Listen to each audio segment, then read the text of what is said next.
My story is called The Necklace. It's set in France in the 1870s.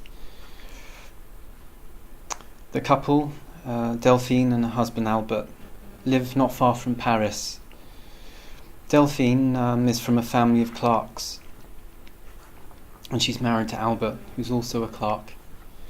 Albert works in Paris at a big government organisation called the Ministry of Instruction. They live a modest life, but Delphine feels that fate has dealt her a bad hand and that she should have more from life, the finer things like the delicacies and luxuries, and wishes for nothing more to go to balls and have fabulous dresses and go shopping and enjoy life more. But that's not how it is for Delphine. And they live a very modest life. One day Albert comes home very excited and he says to Delphine, "Delphine, quick, come here, I've got something for you." And Delphine says, "Oh, what is it? What is it?" And he hands her a piece of paper and it's an invitation. And Albert has an invitation for a grand ball in Paris, in a palace. And Delphine looks at the invitation, but she looks very downhearted, and Albert's confused, and he says, what's wrong, Delphine? I thought you'd be happy." And she says, "No, I can't go. I don't have a dress." And he says, "Well, of course you have a dress, you know. You have a dress that we sometimes go to in the theatre, and you say we don't get out enough, and this is a great chance for us to go and enjoy ourselves. And everyone and anyone is going to be there, and it's going to be a fabulous time." And she says, "Yes, but the dress that I have is threadbare, and I'm going to be shown up for who I am at this ball where there's beautiful women with fabulous dresses and jewellery, and I'll just be shown up for who I really am." And she hands the invitation back to him, and she says, "Give it to someone else who has a dress to go, and just give it away." And she turns her back on Albert, and Albert has a little think, and he says, "Well, we've got savings, why don't we buy a dress?" And so Delphine thinks very quickly to herself, and thinks of a figure that would be a figure not too big that Albert would faint, being a clerk. And so she turns to him and she says, 400 francs, that will buy me a dress." So he says, "Okay, we'll do that." So the next day Delphine goes around central Paris and she finds a fabulous dress, and she tries it on, and she just feels great. And she comes home and she's happy, and for the next week she goes about her work, and she just feels so much excitement for this ball. And one day Albert comes home and Delphine seems just downhearted, and he says, "Oh, what's wrong? You've been down for a couple of days. Tell me what's wrong. You know, the ball is in 2 days' time." And she says, "I've got the most wonderful dress, but I don't have any jewellery, and all the other women there will have wonderful jewellery, and I will have nothing."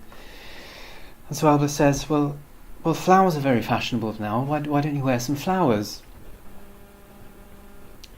And she says, No, I don't think I can go." And Albert says, "What about your friend? You have a rich friend in Paris." And Delphine has a friend in Paris who she seldom sees. She was a childhood friend at a convent. And whenever she sees a friend in passing, or years ago when she used to see her, it caused her great pains to see her friend who had all these wonderful dresses and was a socialite and enjoyed the finer things in life, and which she didn't. So Delphine agrees to call up her friend, and so the next day she calls round to her friend And her friend hasn't seen her for a while, and she says, "Oh, come in," and they have tea and they chat, and she explains that she's been invited to a ball and she's got a wonderful dress but no jewellery. So then her friend opens up this big wardrobe, and it's got all types of different jewellery in gold and silver and pearls and loads of jewellery, more than she's ever seen before. And she looks through the jewellery and she comes across this black ornate box. And she opens the box, and in the box is a diamond necklace. And she looks at the necklace and there's a sparkle in her eye. She tries on the necklace and she says, "I must borrow this one. Can I borrow this and only this? And once I've worn it, I'll bring it straight back to you." And her friend says, "Yes, take the necklace." So the next night they go to the ball, and they have a great time. And Albert too, and he's so happy to see his wife looking glamorous, and Delphine has more attention and compliments than she's had in a long time, and she feels as though this is a place where she belongs. And there's men asking if they can dance with her, and there's a band, and she has a fabulous time, to the point where Albert actually retires into another room and actually goes for a nap with all the other husbands who are tired from the dancing. And so the night comes to an end, and Delphine feels so happy and so high on this fantastic night, but also quite sad that it's come to an end. And so Albert, half asleep, wakes up, and she tells him that the party is finished and they're ready to go. So Albert, being the gentleman that he is, gets Delphine's coat and puts it around her, and Delphine says, "No, I don't want to wear the coat, because the coat is her everyday coat, and it's in stark contrast to the beautiful dress that she has on."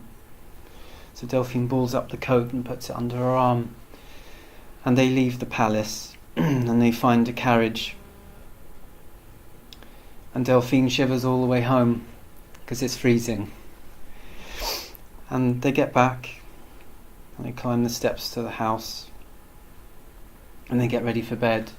And Albert's really tired. He's already taking off his clothes, getting his pyjamas for bed. Delphine goes to the mirror and she looks one more time, because she knows that the diamond necklace has to go back in the morning. But she looks and the necklace is gone. So she shouts, "Albert! Albert, come quick!" And Albert's stumbling. He's just taken his trousers off. What is it? What is it? The necklace. The necklace has gone missing. I don't know where it is. And he says, "Well, perhaps it's dropped off. Perhaps it's on the floor somewhere." So they look around furiously, and the necklace is nowhere to be found. So Albert says, "Well, I'll have to retrace the steps. You wait here. You search the house." And Albert puts his clothes back on, and he goes back into the cold night and he retraces their steps. A few hours pass. Albert returns downhearted. No sign of the necklace.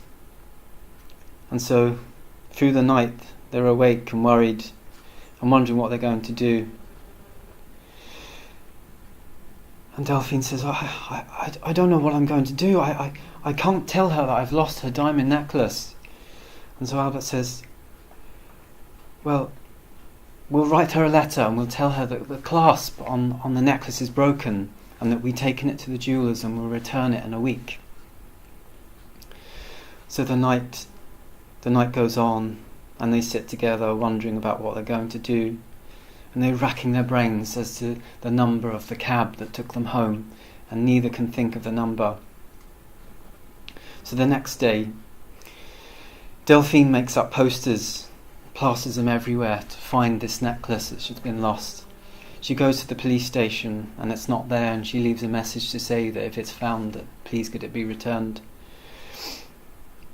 It doesn't turn up, and a few days pass. The letter's sent to Delphine's friend.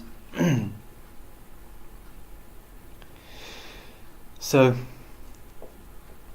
they go to jewellers and they think, "We'll find a replica and we'll replace the necklace." They go around lots of jewellers all day, and the last jewellers in the middle of the central of Paris, and they find this necklace, and it's almost to their memory the exact same one. And they ask the jeweller how much the necklace is, and the jeweller says it's 36,000 francs. So over the next few days, Delphine and her husband go to work and visit friends and borrow money from every man and his dog just to raise the money. But they're a little short, so they give all of their savings to get the amount. And they go to the jewellers and they hand over the money and they have the necklace. Over the next 10 years, Delphine and her husband have hard times. Albert works every hour just to make more money. Delphine continues to work as a clerk and work overtime. They get rid of their house servant, so Delphine cooks and cleans and sets the fire herself in the home. They actually move to a smaller residence just to try and recoup some of this money that they owe everybody in town. Delphine and her husband have aged in that 10 years, more like 20 years. Delphine's hands are worn and her nails broken and dirtied.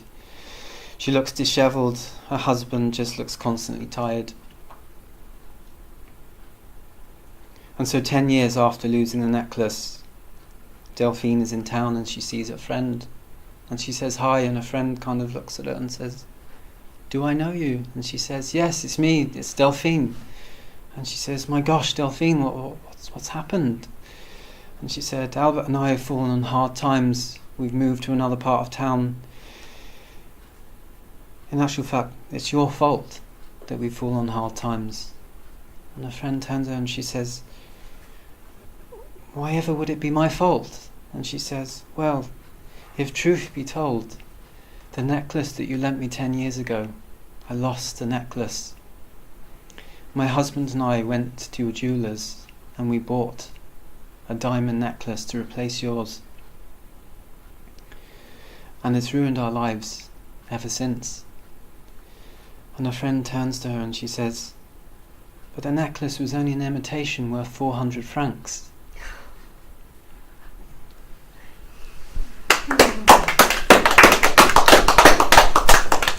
I've got goose pimples actually. How did you feel telling that story? Because you said you were nervous. Yeah, I've explained to the group prior to this that I kind of have a phobia about speaking in groups. But actually that was amazingly Thank told. you, yeah. I felt really nervous, but I kind of feel like the more you go on, that you kind of get into your own mind's eye then. And I could feel that.